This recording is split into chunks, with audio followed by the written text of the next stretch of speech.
What you've heard so far, how do we manage a firm using neo-institutional theory? In many ways, it's hard to gauge because it seems like you just fit, right? However, I think there are a variety of different strategies, and Dick Scott kind of alludes to it in his book, as does Pam Oliver in her work. Pam Oliver describes a series of strategic responses organizations can take to their institutional environments. And she says you can acquiesce, you can compromise, you can avoid, defy, and manipulate. And implicit in her response is some sense of how integrated, differentiated, and ambiguous the surrounding institutional environments are. If you recall week 6, right, in culture, these are references to that. And I think the salience of any particular approach here might depend on how that institutional environment is currently arranged and what you can do internally with regard to encoding your structure or buffering and bridging with that environment so as to better your circumstances. So let's look at Pam Oliver's distinct strategies one at a time. The first one is acquiescing, and acquiescing is the most common one described in the literature that you read by neo-institutional theorists. There, the firm merely adopts and aligns with the institutional environment as if it's kind of a natural thing to do. This makes a lot of sense if there's consensus in the environment or if the firm appeals to a niche institution and set of beliefs, right?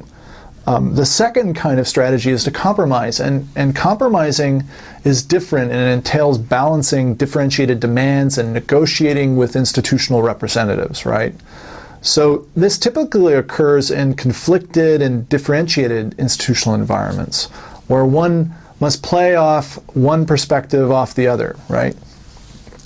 The third strategy is avoidance, and this can be accomplished via buffering strategies like loose coupling, since it kind of prevents careful inspection. In a way, this move is akin to disguising the firm and using smoke and mirror tactics to distract. So in those instances, decoupling is used when institutional rules conflict with the technical requirements or the ritual features are not appropriate for the organization's outcomes, or when the institutional environments are themselves in conflict with each other. And in those instances, decoupling helps a firm, or particularly an open system firm, and it prevents confrontation of these internal and external inconsistencies. By contrast, coupling and alignment across ritual classifications and technical output kind of occurs when organizations are centralized and they reward technical performance, or when the institutional environment is focused on certain issues and dependence is highest there. So, for example, the use of accountability in schooling in the United States right now has created a more focused coupling. Oliver also mentions how firms can defy or resist their institutional environments. And they can do this by adopting norms and interests that are different from the surrounding environment and the regulations being imposed upon them. And in most cases, when firms do this, they lose. And the literature is pretty consistent in terms of depicting this. It seems kind of deterministic toward defiant responses and not in their favor. The last kind of response is manipulation, and you can co-opt and manipulate institutional environments in an effort to improve your bargaining power. And this is often done by developing symbolic linkages with sources of power. And this is kind of what the bridging efforts of isomorphism were about, of coercion, mimesis, and norming. So in sum, the manager has to find ways to align the institutional environment, or to find ways to help the organization wind its way through conflicting institutions in the environment, or internally to do this. They often conform and adjust their ritual classifications and outward appearances, and they buffer their technical practice via decoupling. Or they manipulate the situation by playing to the myths in the environment. So managers can hire these planners and economists to waste their time ratifying plans that have already been made just for the sake of legitimacy, or hire human relations professionals to deflect blame from conflicts. So there are all kinds of ways to kind of manipulate institutional environments like that. I think we can actually go further than the literature suggests to this point in regard to discussing marketing and advertising and how that's used to receive endorsements and support from the environment. And this is kind of what I want to turn to next, which is framing and framing wars. In the case materials I assigned this week, you were introduced to the notion of framing Framing better captures strategic aspects of cultural mirroring and fit, since it's all about cultural alignment efforts. The two assigned articles concern framing wars in politics and intelligent design versus evolution debates, right? Those articles describe how organizations and their leaders manipulate narratives and meanings so as to better align with both the national consciousness or even segments of the environment. Now, the beauty of the framing war article is that it captures both aspects of this tension, both strategy and cognition. And just to give you a little background, back in 2004, we had a presidential election between John Kerry and then George W. Bush. And both candidates had stances on a variety of issues, but they wanted to legitimate themselves with voters so as to secure their votes, to get a social resource, right? And in the end, Bush won, and linguistic experts like George Lakoff argued that Bush won because his strategists framed positions in a way that resonated more with the voters. Or as we might say, the Republicans framed their positions in a way that resonated with deeply ingrained rationalized myths. So Lakoff, in his analysis of all this, makes it clear that the issue here isn't about finding the right words. These conceptions or grand metaphors don't just suddenly emerge, right? And the right words will not suddenly change the national taken-for-granted understandings of the world around us, right? They have to kind of resonate with beliefs and arguments that many of us hold. And because of this, Bush related that things like that he was against partial birth abortion, not intact dilation extraction of a fetus, which is the technical term that's used among physicians. Instead, partial birth abortion has this contradiction between birth and abortion. So of course it's kind of odd that you would be for it in a way, in the way it's framed. He also said that he was for exploring energy, not oil drilling and fracking, which are seen as potentially damaging to the environment.